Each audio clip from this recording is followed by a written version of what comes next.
ఈ గ్రహణం రోజు ప్రెగ్నెంట్ లేడీస్ అందరూ ఇంట్లోనే పడుకోవాలి, ఏ పనులు చేయొద్దు, అసలు కదలకుండా బొమ్మలాగా పడుకోవాలి, అసలు డోర్ తీసుకొని బయటకు వెళ్ళొద్దు, వాష్రూమ్ కూడా వెళ్ళకుండా ఉండాలి, నీళ్లు కూడా తాగొద్దు ఆ టైంలో. ఇలాంటి ఇలాంటి ఇంట్లో ఎన్నో చెప్తా ఉంటారు గ్రహణం రోజు చేయమని. ఇవన్నీ మూఢనమ్మకాలు. సో వాటి వలన బిడ్డకి ఏదైనా ప్రాబ్లం వస్తుందని ఇలాంటి అపోహలు చాలా ఉన్నాయి.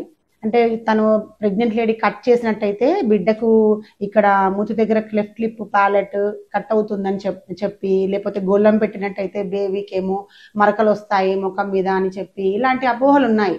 సో ఈ అపోహలన్నిటికీ సైంటిఫిక్ ఎవిడెన్స్ లేదు అసలు.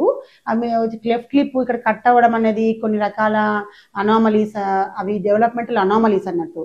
సో అవి ఈ గ్రహణం వలన, సూర్యగ్రహణం వలన, చంద్రగ్రహణం వలన వచ్చే రేస్ వలన బేబీకి అలా అవుతుందన్నది ఎలాంటి ప్రూఫ్, సైంటిఫిక్ ఎవిడెన్స్ లేదు కాబట్టి అవన్నీ మూఢనమ్మకాలు అంటారు వాటిని. సో వాటిని మీరు బయట వదిలేయండి. గ్రహణం రోజు మామూలుగా ఎప్పట్లాగానే ఇంట్లో మీరు అన్ని పనులు చేసుకోవచ్చు, నార్మల్గా ఉండొచ్చు. కాకపోతే ఆ రేస్ అనేటివి డైరెక్ట్గా చూడడం వలన కళ్ళల్లో ప్రాబ్లమ్స్ వస్తాయి కాబట్టి డైరెక్ట్గా చూడకండి. ఆ రేస్ అది చంద్రగ్రహణం టైంలో బయటికి వెళ్లకుండా ప్రొటెక్ట్గా ఉండండి ఇంట్లో. అంతేకాని ఇవన్నీ అనవసరమైన నమ్మకాలన్నీ పెట్టుకొని టెన్షన్ పడకండి.